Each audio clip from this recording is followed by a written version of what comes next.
नमस्ते साथियों। कैसे हैं आप सब लोग। मेरा भी फिर स्वागत करता हूँ आपके अपनी यूट्यूब चैनल साकार कोचिंग क्लासेस गुना में। तो आज की जो अपनी वीडियो है वो है नर्मदा घाटी। कौन सी?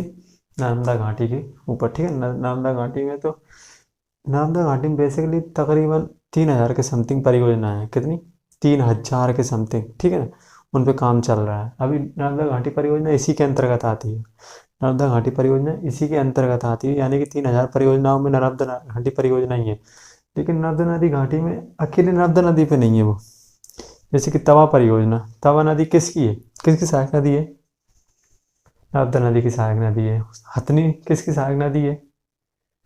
नर्मदा नदी की सहायक नदी है। शेर, शक्कर, ठीक है ना, ये सभी जोवट, ये सभी जो नदियां हैं वो किसकी सहायक नदियां हैं?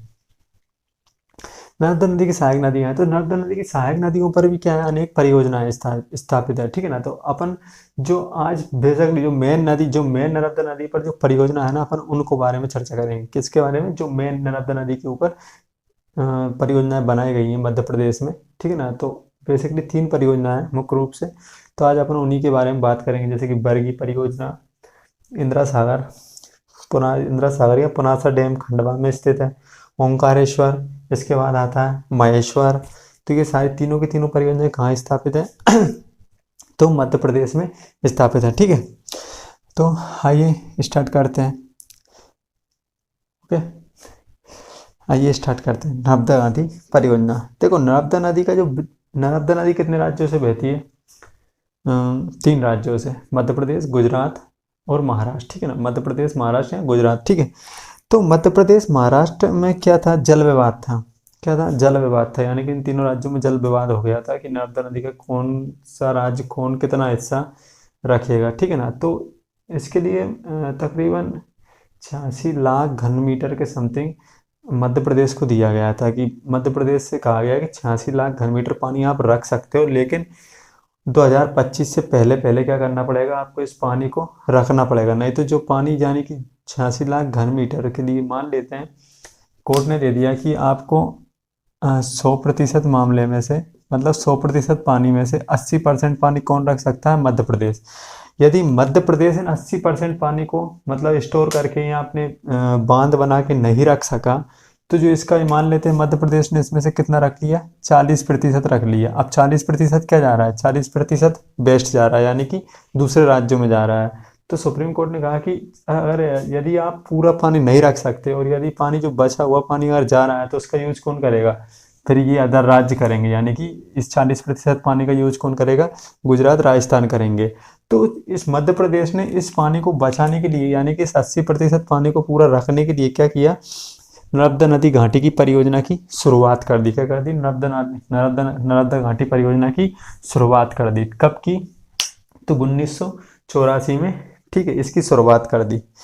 तो 1984 में जब इसकी शुरुआत की, तो शुरुआत में अभी भी चली रही है ये परियोजना। ठीक है ना, तो 1984 में इसकी शुरुआत हुई, तो ये अभी खत्म नहीं हुई है ये परियोजना है। ठीक है ना, 2025 तक इसकी चलनी है। 2025 तक इनको लगभग मध्य प्रदेश को जो जितना पानी सौंपा गया था कि आप इतने पानी को रख सकते हो अपने पास, तो उतने पानी को मध्य प्रदेश को रखना है। इसीलिए मध्य प्रदेश लगा हुआ है, अन्य राज्यों के साथ परियोजनाएं बना रहा है। जैसे सरदार सरोवर परियोजना किन किन राज्यों की है? उसमें मध्य प्रदेश भी है, राजस्थान भी है शायद, और गुजरात भी है। ठीक है ना, तो ये क्या है? ये पानी क्या कर रहा है? मध्य प्रदेश से क्या ले रहा है? सरदार सरोवर परियोजना कहाँ है? तो गुजरात राज्य में है। लेकिन गुजरात राज्य में मध्य प्रदेश क्या कर रहा है वहाँ पे? तो मध्य प्रदेश गुजरात राज्य में सरदार सरोवर परियोजना से जो बिजली का उत्पादन होता है वो मध्य प्रदेश लाता है। ठीक है ना, तो बिजली उत्पादन मध्य प्रदेश, जो सरदार सरोवर परियोजना से जो बिजली का उत्पादन होता है वो कहाँ आती है? मध्य प्रदेश में आती है। 6,000 मेगावाट बिजली मध्य प्रदेश में आती है। ठीक है, वहाँ से। तो आइए स्टार्ट करते हैं। सबसे पहले बरगी परियोजना। कौन सी? बरगी परियोजना कहाँ स्थित है? बरगी परियोजना बिजोरा, जबलपुर में स्थित है। ठीक है, बरगी नामक जगह बिजोरा, जबलपुर में स्थित है। ठीक है, बरगी परियोजना। बरगी इसका नाम है, इसका वास्तविक नाम क्या है? अवंतीबाई सागर परियोजना है। क्या है इसका वास्तविक नाम? क्या है? अवंतीबाई, या उपनाम क्या है? अवंतीबाई सागर परियोजना। ठीक है, कहाँ है? तो बिजोरा, जबलपुर में स्थित है बरगी।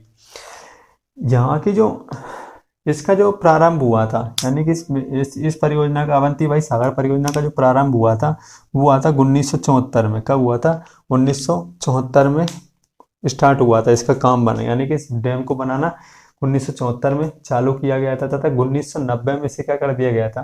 पूर्ण कर लिया गया। 1974 में से बनाना स्टार्ट किया तथा 1990 में इसे क्या कर दिया गया? पूर्ण कर दिया गया। ठीक है, ये एक मिट्टी का बांध है। कैसा है? एक मिट्टी का बांध है। 64 मीटर इसकी ऊंचाई है। कितनी? 64 मीटर इसकी ऊंचाई है तथा यहाँ पे जो विद्युत उत्पादन किया जाता है, विद्युत का उत्पादन किया जाता है वो कितना है? तो 90 मेगावाट है, यानी कि 90 मेगावाट बिजली यहाँ से उत्पादित की जाती है। ठीक है, बिजली का उत्पादन कैसे किया जाता है? जैसे कि मान लीजिए कि एक नदी क्या करती है, जैसे कि ये नदी बह के जा रही है, इसके सामने क्या करती है? दीवार रोक के पानी रोक दिया गया, ऊंची दीवार बना दी, पानी रोक दिया गया। उसमें क्या लगा दिए जाते हैं? गेट लगा दिए जाते हैं। ठीक है ना, तो गेट लगा दिए जाते हैं तो ऊपर से क्या करते हैं? पानी गिराते हैं। उन गेटों के माध्यम से क्या होता है? पानी गिरता है। तो जब पानी गिरता है तो नीचे क्या लगा दिया जाता है? टरबाइन लगा दिया जाता है। क्या लगा दिया जाता है? टरबाइन लगा दिया जाता है, यानी पंखड़ी लगा जाती है। एक टरबाइन आता है जो बिजली का उत्पादन करता है। तो टरबाइन को क्या करता है? ऊपर से पानी गिर रहा है तो पानी क्या करता है? उस टरबाइन को फिराता है, यानी कि उसको फोर्स लगाता है तो टरबाइन घूमता है। और टरबाइन जब घूमता है तो बिजली का उत्पादन होता है। ठीक है ना, 90 मेगावाट बिजली का उत्पादन हो रहा है। ठीक है, कहाँ से? अवंतीबाई सागर परियोजना से। इसकी ऊंचाई कितनी है? 64 मीटर, मिट्टी का बांध है। ठीक है, विद्युत क्षमता कितनी है? 90 मेगावाट है। कब प्रारंभ हुआ था इसका काम? तो 1974 में प्रारंभ हुआ तथा 1990 में इसका पूर्ण कर लिया गया। ठीक है, यहाँ पे जो मतलब इससे जो किस किस जिले को लाभ मिलता है, तो इनमें जो लाभ मिलता है वो मिलता है जबलपुर जिले को, मंडला जिला, सिवनी और नरसिंहपुर। इन 4 जिलों को क्या मिलता है? इससे लाभ मिलता है। कौन कौन से? जबलपुर, मंडला, सिवनी और नरसिंहपुर। ठीक है, इसकी जो सिंचाई क्षमता है, यानी कि यहाँ से अब क्या की जाती है? सिंचाई भी की जाती है। तो सिंचाई क्षमता कितनी है?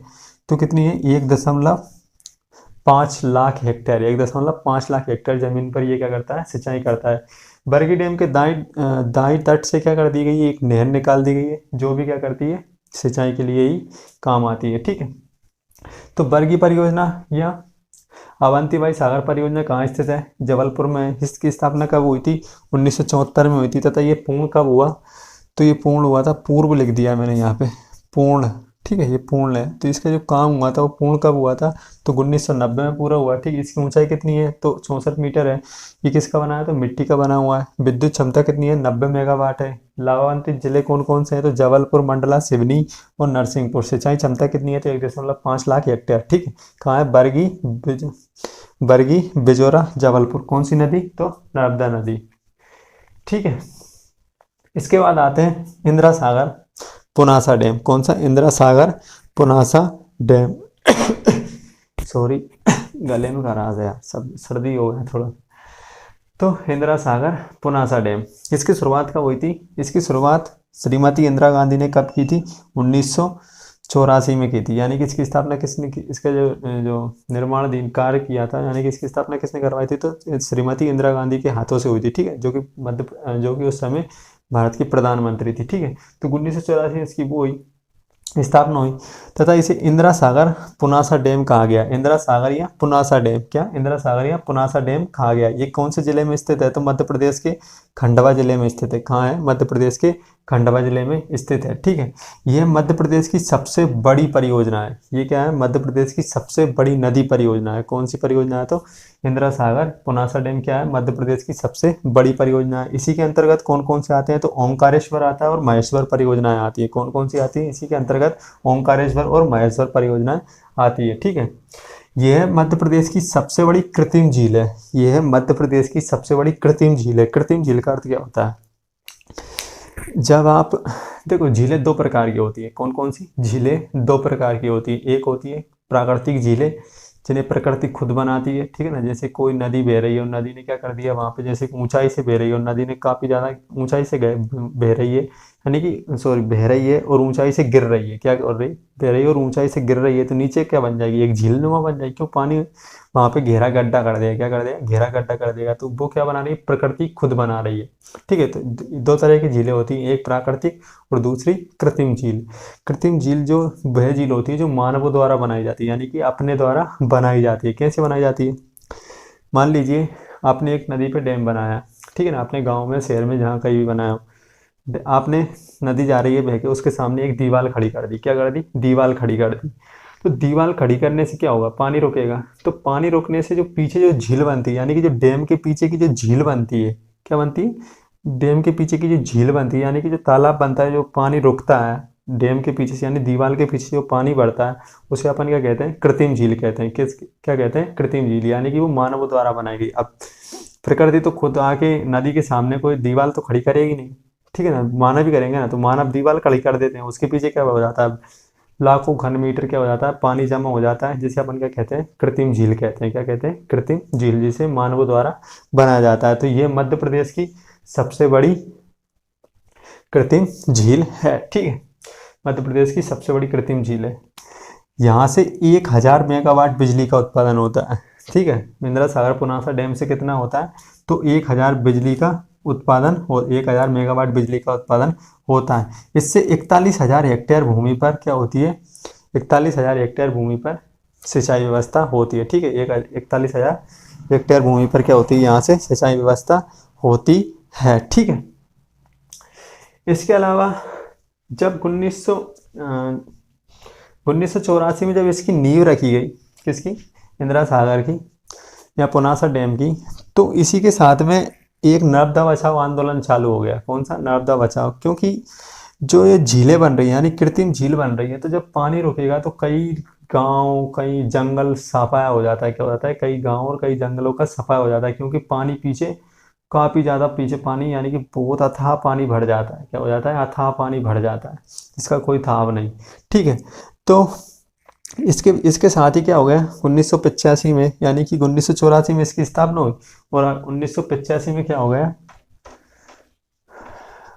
1985 में क्या हुआ? नर्मदा बचाओ आंदोलन चालू हो गया। कौन सा? नर्मदा बचाओ आंदोलन। नर्मदा बचाओ आंदोलन चालू हो गया, ठीक है। जिसकी जो प्रेरणाकर्ता थी, यानी कि जो प्रमुख जो थी उनकी, जो जिन्होंने ये आंदोलन शुरू किया था, उनका नाम था मेधा पाटेकर। कौन सा? मेधा पाटेकर था, ठीक है। मेधा पाटेकर क्या था? इनका नाम था, जिन्होंने ये आंदोलन शुरू किया था। क्या किया था? नर्मदा बचाओ आंदोलन कब से हुआ था? तो 1985 से, ठीक है। वो इसलिए कर रही थी क्योंकि यहाँ पर जो वन है, लगभग इसमें 250 गांव पानी में समाहित हो गए। यानी कि 250 गांवों जो था उनका पुनर्वास किया गया। क्या किया गया? पुनर्वास किया गया। अब जब यदि कोई झील बन रही है, यानी कृत्रिम झील या डैम बन रहा है, तो उसके पीछे जो जल भरेगा, तो वहाँ पे क्या होगी? लोग बाग जो कृषि करते हैं, जो गाँव बसते हैं, उनका क्या किया जाएगा? उनको दूसरी जगह बसाया जाएगा। उनको क्या किया जाता है? दूसरी जगह बसाया जाता है। अब बसाया जाता है, स्टार्टिंग में तो आप जानते हैं सरकारें कितने कितने बड़े बड़े वादे करती है, उसके बाद में राम जाने कहाँ जाते हैं वो वादे। तो ऐसा ही यहाँ पे हाल है, ठीक है ना। तो ये लगभग 250 गांव क्या हुआ है? इसमें डूब चुके हैं, ठीक है। और कई हेक्टेयर की जो जंगल है वो साफ कर दिए गए, ठीक है। तो नर्मदा बचाओ आंदोलन कब से शुरू हुआ? 1985 से। किसने शुरू किया? तो मेधा पाटेकर ने ये शुरू किया था, ठीक है। इसके बाद आते हैं ओंकारेश्वर परियोजना। ओंकारेश्वर परियोजना इसी में आती है, ठीक है। मध्य प्रदेश जो इंदिरा सागर डैम है, यानी कि पुनासा डैम है, इसी से ही ओंकारेश्वर, महेश्वर एवं सरदार सरोवर डैम को जल की आपूर्ति की जाती है। यानी कि इसी से क्या किया? छोड़ा जाता है, उनके लिए पानी छोड़ा जाता है, ठीक है। तो इंदिरा सागर डैम हो चुका है। अब आते हैं ओंकारेश्वर डैम। कौन सा? ओंकारेश्वर। ओंकारेश्वर परियोजना कहाँ स्थित है? तो ओंकारेश्वर परियोजना भी खंडवा जिले में ही स्थित है। कहाँ है? खंडवा जिले में ही स्थित है। इसकी खंडवा जिले के मानदाता गांव में, कौन से? मानदाता गांव में स्थित है, ठीक है। खंडवा जिले में यहाँ से 2007 से यहाँ से क्या किया जाने लगा? बिजली का उत्पादन किया जाने लगा। 2007 से, उससे पहले नहीं किया जाता था। तो 2007 से यहाँ पर 520 मेगावाट बिजली का उत्पादन किया जाता है। और इससे जो सिंचाई की जाती है वो कितनी है? तो 1.43 लाख हेक्टेयर भूमि पर यहाँ से सिंचाई व्यवस्था की जाती है, ठीक है। कहाँ से? ओमकारेश्वर मानदाता गाँव में, ठीक है, खंडवा जिले में। इसके बाद आते हैं माहेश्वर। कौन सा? माहेश्वर परियोजना। माहेश्वर परियोजना कहाँ स्थापित है? तो माहेश्वर परियोजना खरगोन जिले में स्थापित है। कौन से जिले में स्थापित है? तो खरगोन जिले में स्थापित है। और खरगोन जिले में स्थापित है, और यहाँ से 400 मेगावाट बिजली का उत्पादन किया जाता है। कितने मेगावाट बिजली का उत्पादन किया जाता है? तो 400 मेगावाट बिजली का उत्पादन किया जाता है, ठीक है। यहाँ से पेयजल यानी कि जो अपना इंदौर शहर है मध्य प्रदेश का आर्थिक राजधानी यानी कि मिनी मुंबई जिसे अपन इंदौर कहते हैं, इंदौर को यहाँ से इसी इसी इसी परियोजना से इंदौर को जल की आपूर्ति की जाती है, यानी कि पेयजल यानी पीने का पानी भेजा जाता है। कहाँ से? महेश्वर परियोजना से ही इंदौर शहर में पीने का पानी जाता है। इसके अलावा अन्य छोटे मोटे कस्बों में भी किया जाता है, यहाँ से पीने का पानी जाता है। ठीक है, पीने का पानी जाता है। जो इंदिरा सागर पुनासा डैम है, यहाँ पर क्या है, क्योंकि कृत्रिम झील बन गई है और यहाँ पर जो मेधा पाटेकर का जो मेधा पाटेकर नर्मदा बचाओ आंदोलन की शुरुआत कर रही थी 1985 में। तो इसके अलावा यहाँ पर एक चीज़ और है, गांव तो डूब रहे हैं, जो डूब ही रहे हैं, गांव तो डूबते ही हैं, ठीक है ना। तो जब पानी भरा गया पीछे तो गांव डूबेंगे, वन भी कटेंगे। लेकिन इसके अलावा ये एक चीज़ और है कि यहाँ पर भूकंप के झटके भी आते हैं। क्या होते हैं? भूकंप के झटके भी आते हैं। और भूकंप के झटके डैमों के लिए बिल्कुल भी अच्छे नहीं है। क्या? जो डैम बनते हैं, जो बांध बनते हैं, उनके लिए भूकंप के झटके बिल्कुल भी अच्छे नहीं है। क्यों? मान लिया कभी बड़ा भूकंप का झटका आ गया, यानी कि मान लीजिए 7 रिएक्टर पे आ गया भूकंप का झटका, तो ये बांध धराशायी और पूरा का पूरा पानी नीचे। तो इसके साथ में जो बाढ़ आएगी, जो गांव डूबेंगे, जो शहरों के शहर डूब जाएंगे, उसका नुकसान कौन उठाएगा? फिर सरकार है। बस यही इसका मेन मुद्दा था, ठीक है ना। क्योंकि यहाँ पर जो क्षेत्र है, ये वाला जो क्षेत्र है, यहाँ पर क्या आते हैं? भूकंप के झटके आते हैं। क्योंकि जब जब पानी रुकता है तो पानी में वजन होता है, अपन जानते हैं पानी में वजन होता है। जब कृत्रिम झील बन रही है तो लाखों घन मीटर जो पानी रुक रहा है वहीं पे एक जगह स्थिर रहेगा, तो वो क्या करता है? वजन तो पड़ रहा है ना नीचे प्लेटों पे। पृथ्वी के नीचे क्या पाई जाती है? भूमि के नीचे अपनी जो ऊपर पलटे के नीचे यानी प्लेटें पाई जाती हैं, यानी कि पृथ्वी के नीचे। तो प्लेटें क्या करती है? खिसकती रहती हैं, साल भर क्या करती हैं? खिसकती रहती हैं। तो वो क्या हो जाती है? स्थिर हो जाती हैं। तो ये वजन पड़ता है ज़्यादा, यानी कि पानी का जब दबाव पड़ता है तो जब स्थिर हो जाती हैं, और जब वो जबरदस्ती थोड़ा सा खिसकने का प्रयास करती हैं तो क्या हो जाता है? भूकंप आ जाता है। इसी के चलते यहाँ पर क्या आते हैं? भूकंप के झटके आते हैं छोटे मोटे। और ये भगवान ना करे कभी बड़ा आ जाए, नहीं तो खंडवा खरगोन के सारे जिले स्वाहा। ठेठ मतलब जहाँ तक ये जा रही है वहाँ तक कुछ भी नहीं बचने वाला, क्योंकि ये बहुत बड़ी परियोजना है, ठीक है। मध्य प्रदेश की सबसे बड़ी है और जल संग्रहण मामले में ये पूरे भारत की तीसरी सबसे बड़ी परियोजना है। जल संग्रहण के मामले में इंदिरा सागर बांध भारत का तीसरा सबसे बड़ा बांध है, ठीक है। इसीलिए जो मध्य भारत का जो सबसे ऊंचा बांध है टिहरी बांध हिमालय पे स्थित है। टिहरी बांध उत्तराखंड, ठीक है, उत्तराखंड में स्थित है टिहरी बांध, हिमालय पर स्थित है। भारत में जो सबसे भयंकर जो भूकंप के झटके आते हैं वो कहाँ आते हैं? हिमालय पर्वत पे ही आते हैं। कौन सी जगह आते हैं? हिमालय पर्वत पे। अब टिहरी बांध की इंजीनियरिंग जो की गई है वो लगभग 7 रिएक्टर का जो 7 रिएक्टर के स्केल पे जो पैमाने पे जो भूकंप आते हैं ना 7 रिएक्टर के, वहां तक तो वो झेल सकता है। लेकिन यदि कभी अगर इंडिया में कहीं भी जब सबसे ज़्यादा भूकंप आने यानी कि सबसे बड़े भूकंप आने की जो संभावना रहती है तो वो हिमालय पे रहती है, यानी कि 7 से ऊपर भी वहाँ पर भूकंप आ सकते हैं। लेकिन अगर यदि वहाँ जो वैज्ञानिकों ने टिहरी बांध को बनाया वो 7 तक झेल सकता है, यानी कि 7 पैमाने तक 7 रिएक्टर के। लेकिन 7 से अगर यदि ऊपर आ गया तो क्या होगा? टिहरी बांध टूटेगा और जो नीचे बसे हुए जो राज्य शहर हैं वो सब खत्म, क्योंकि टिहरी बांध भारत का सबसे ऊंचा और सबसे बड़ा बांध है। तो आप अंदाज़ा लगा लीजिए कितनी भयंकर बाढ़ आनी है। बस इसीलिए क्या हो रहा था, ये आंदोलन चल रहे हैं, ठीक है। तो ये था टिहरी बांध नहीं, मध्य प्रदेश की नदी परियोजना, जो कि इतनी है, ख़त्म हो। इसके आगे जानने की कुछ ज़्यादा ज़रूरत भी नहीं है। इनकी बस ये याद रखना है कौन से ज़िले में स्थित है और कब इनकी स्थापना की गई थी, ठीक है। तो मिलते हैं अगले वीडियो में नर्मदा नदी की अगली परियोजना के साथ। तब तक मस्त रहें, पढ़ें अच्छे से और अपना ख्याल रखें, और चैनल को लाइक, सब्सक्राइब और शेयर करना ना भूलें। Thank you so much.